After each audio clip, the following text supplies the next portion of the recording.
What is up, everybody? It's your boy Doody back again with another video, and it's that time of the week, folks, where we do the weekly recap of our favorite telenovela, DSP Gaming. That's right, folks. This is a show where we take a look at all of the lowlights during the work week. We highlight them, and then, of course, we chat. We make a little bit of fun, and we point out all of the outrageous behaviors displayed on the internet by our boy Phil. That's right. And this week is no different. There were many small little sagas going on, story arcs that were going on, but you know, if I would have included all of them, this video would have probably been like 2 hours long. So of course, what we normally do is we pick the specific story arcs and we do a quick rewind. That's right, folks. So let's start this off, of course, with 0 contributions. Let's see. No, we got nothing so far. So, nothing on the tip side. No, I was just refreshing. Let me fully refresh this because sometimes, yeah, when I'm on my day off, it logs out. Let me fully log back in, but I don't think we got anything.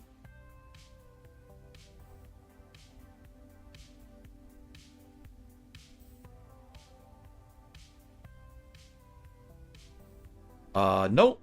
Nothing on the tip side so far. So, it's already 12:25. There's no time for any other topics or dialogue. So what we'll do is we'll have a little bit of Q&A at the end of the show. If any other contributions come in, I will shout them out. Please, guys, support the streams this week. It would be great to have another solid week like last week. Coming off those baloney chargebacks. You guys did rally for the last 2 days of streaming, and I really appreciated that you did. Helped out a lot. So, and keep that momentum going. As you know, I attempt to get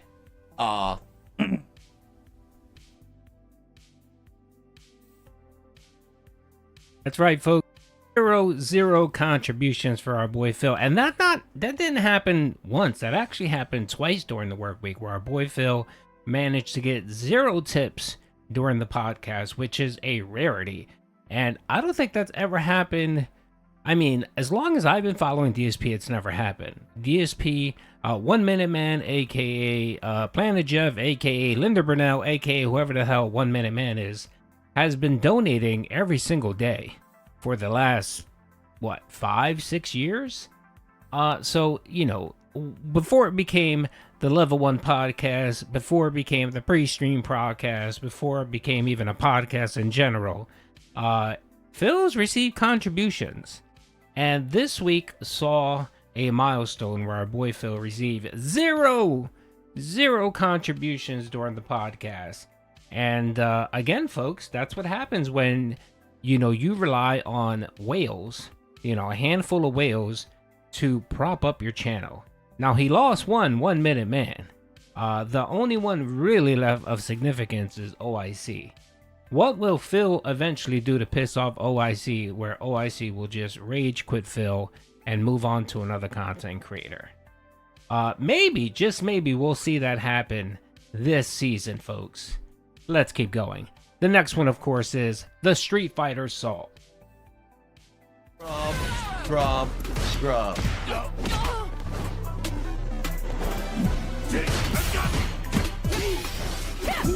I tried to parry, nothing. Literally, I can't do anything. Everything she does stuffs me. Every fucking input she does stuffs me. I can't do anything. Locked on. Continuing mission. Strike.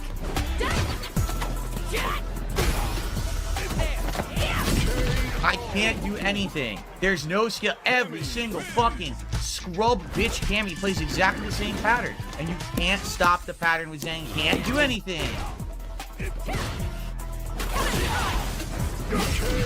Literally, I can't do anything. I have no options to do it. What the fuck am I playing the game for? Why is this character in the fucking game? If I can't do anything to Cammy, why does this matchup exist? Just give her the win. Just end the round.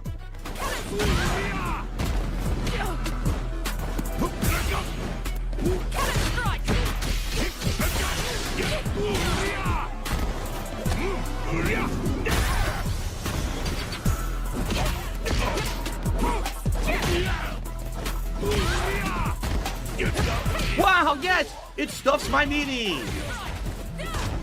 I'm not doing anything. I'm literally doing no inputs. I'm down backing. Her mashed fucking buttons hit me.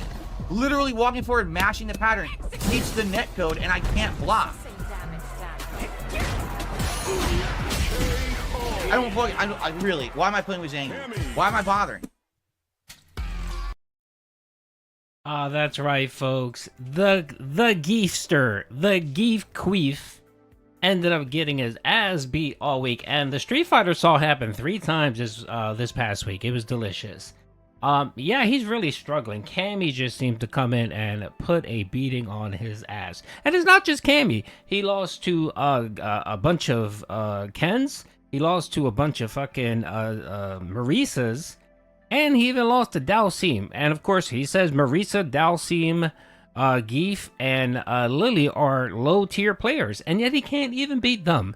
My lord. By the way, big ups to Piece of Peace, who was out there, and Raw Phil, who fought him a couple times this week and just beat the shit out of him. Oh, it was so fucking funny.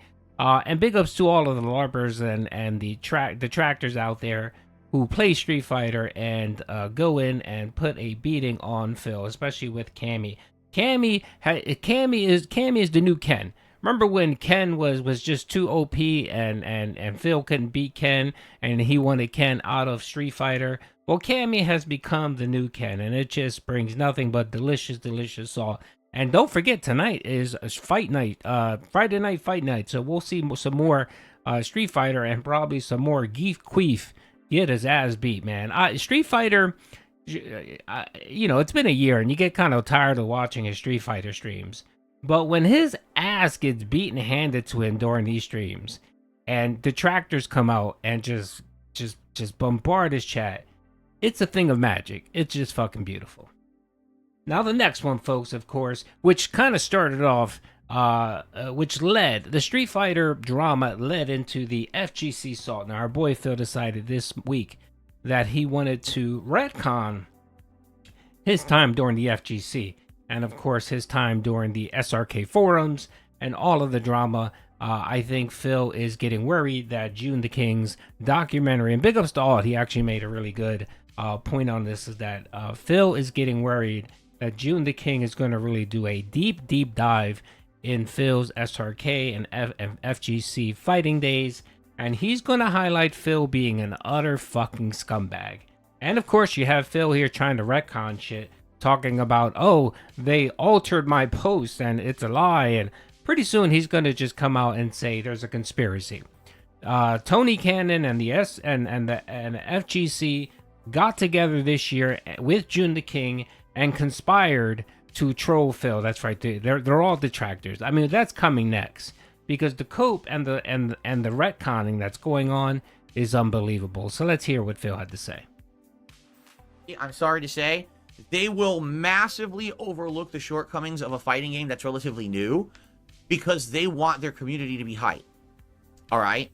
They will look at a game like Street Fighter V and literally for 2-3 years claim it's good, when everyone actually knows the game is fucking piss water.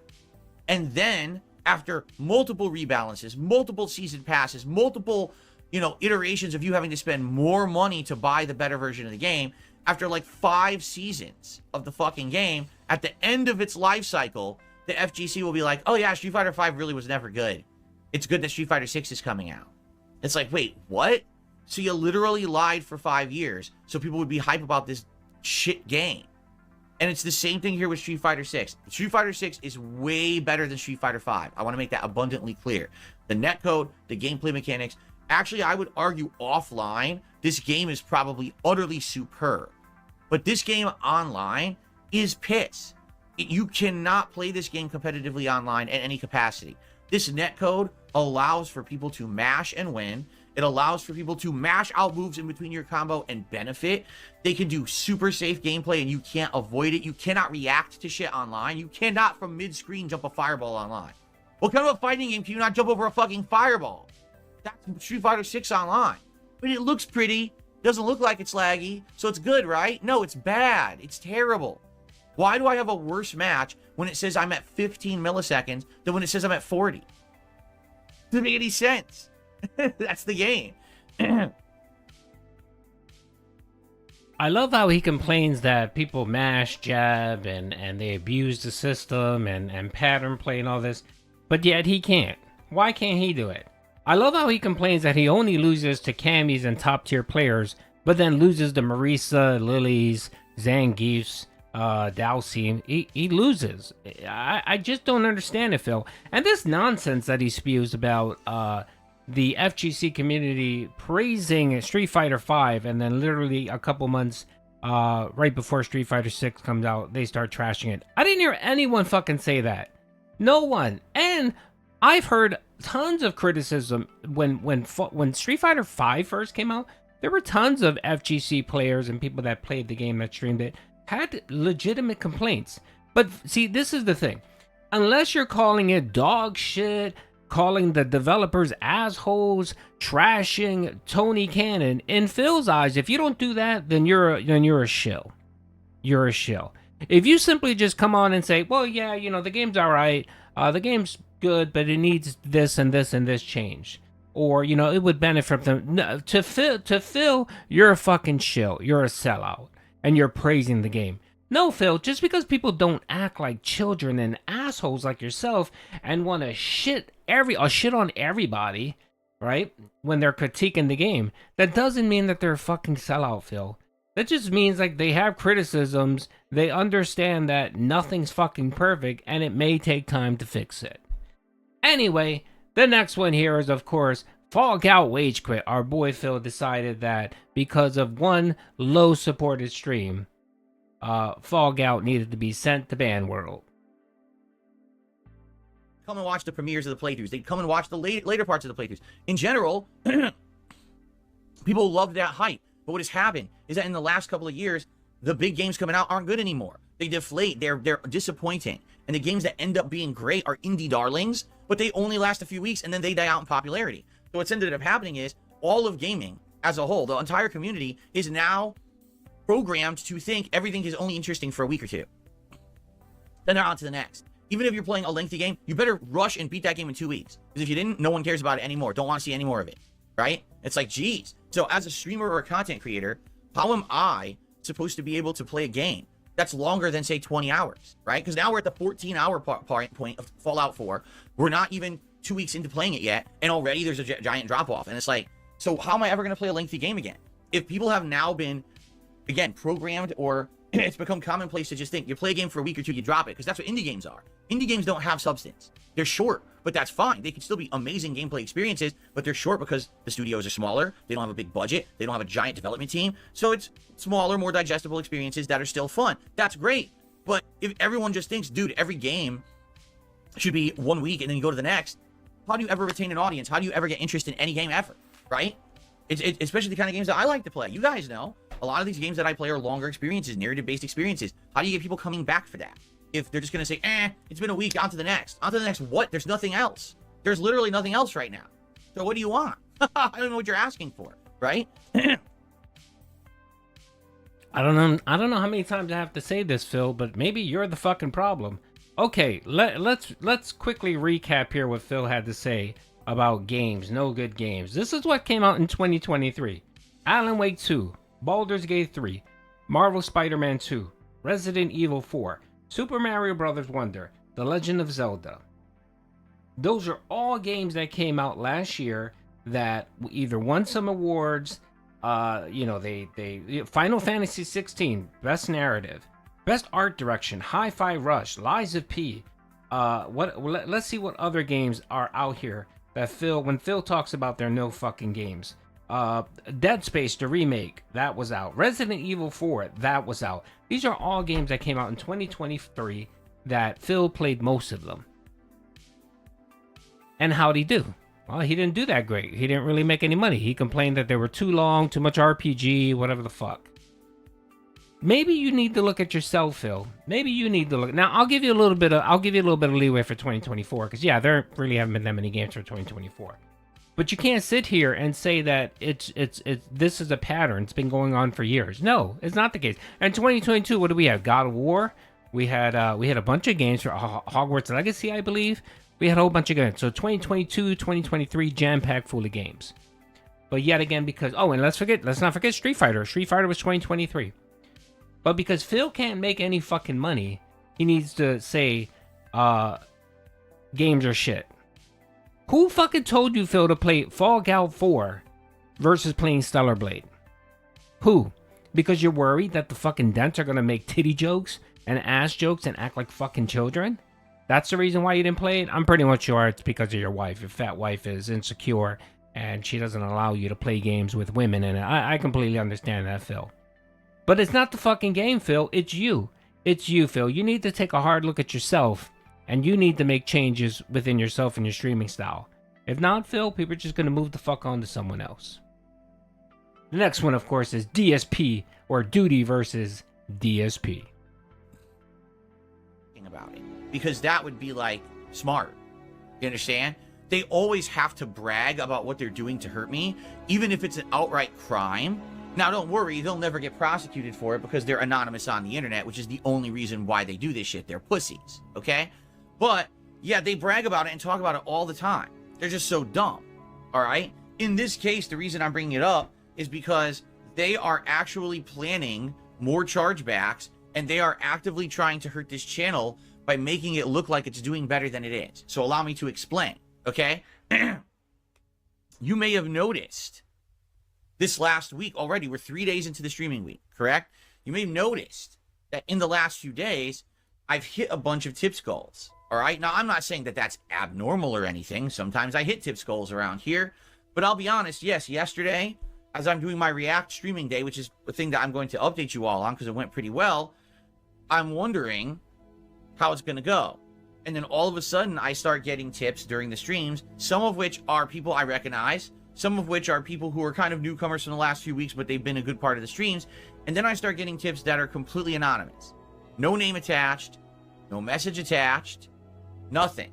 And a tip comes in like that, and you don't know what to do. I mean, I'm not going to discredit it. I'm going to shout it out and say thank you. But you never know if those are legit or not. Sometimes they're completely legit. It's just a viewer who wants to contribute but doesn't want to shout out because they're afraid of harassment on the internet or getting doxxed. And they're like, I'm just going to do it anonymously.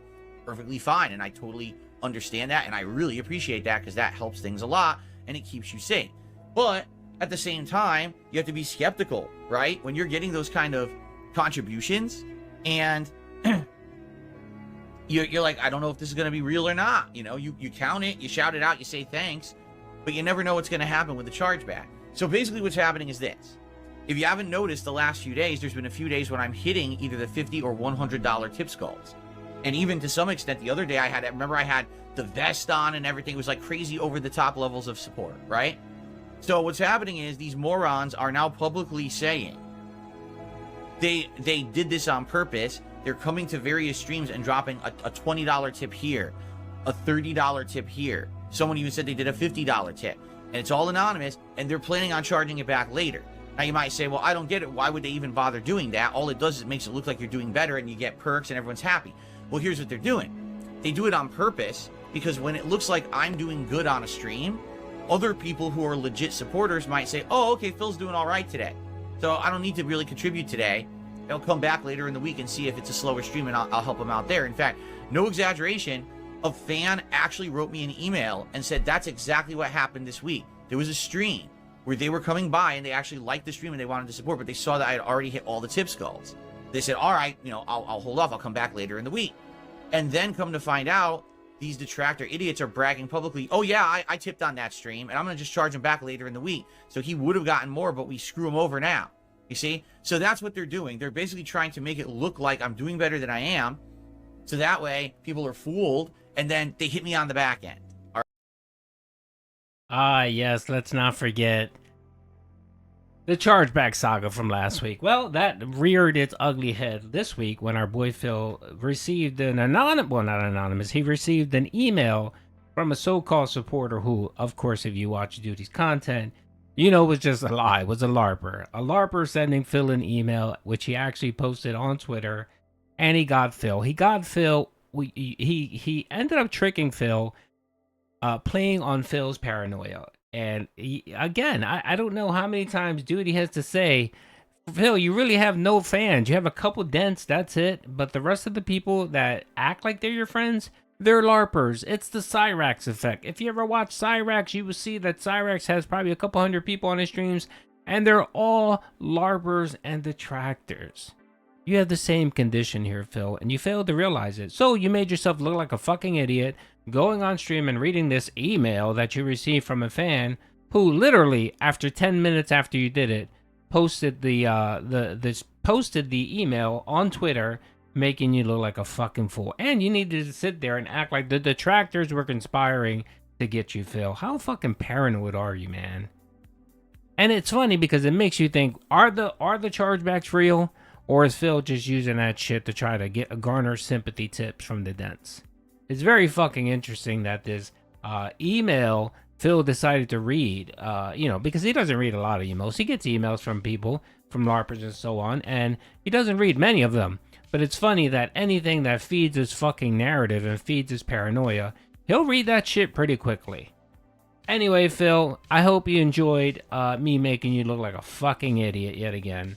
And I'm pretty sure the chargeback saga will continue, and Phil will try to blame your boy Doody all over again. Alright, folks, the last one here, of course, is the Detractor Game. As you guys know, your boy Doody reported out that he did, Happy Gamer did receive a notification. He does have to make some modifications, which he's working on, and hopefully the game will be back up on Steam shortly. As soon as it comes up, your boy Doody will be doing a giveaway of game codes, so listen out for that. Okay? Happy Gamer Studios did a $10 super chat. Alright? I'm just going to read this word for word, and then I'm going to give you my honest response to it. Okay? Hi, Phil. Love the show. You're actively avoiding me after DMCA striking my game, The Detractor, on Steam. Excuse me. I thought you said your work is okay to use if it's transformative. Don't be a coward. Thanks. Happy face.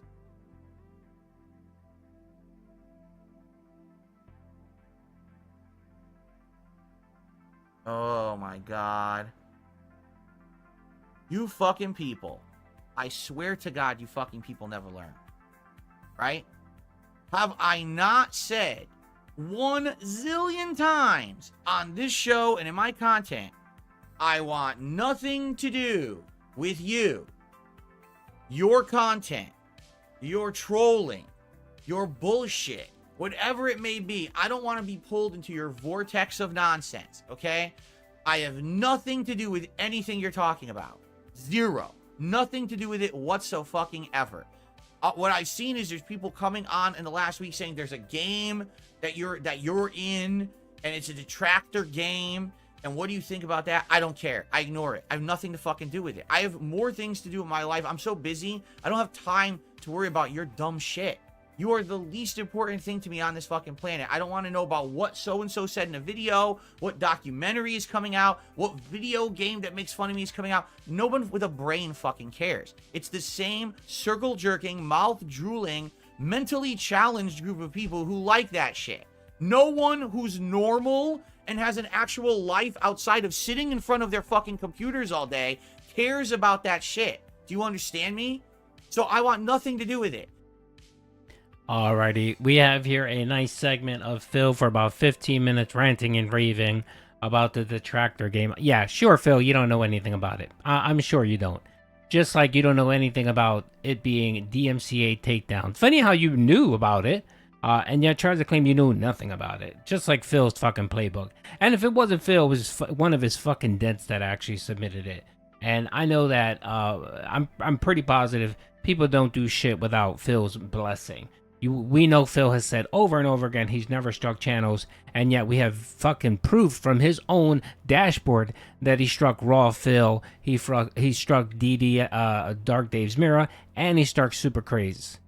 All those people that he's fucking hit in the past, and tried to claim that he's never ever did a DMCA takedown on anyone, which is a load of fucking bullshit.